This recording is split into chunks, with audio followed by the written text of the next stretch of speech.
impress kami, even po yung arrangement ng mga portfolio. And at the same time, checklist naman.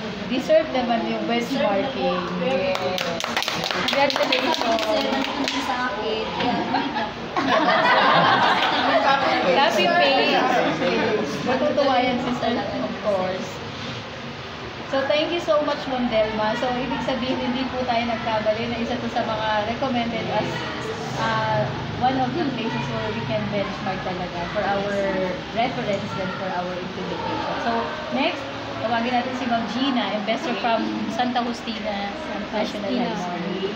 So, first, I would like to congratulate all the teachers, our teachers here kasi ang galing nasabi na nga yung sir lahat. Copy-paste na kami.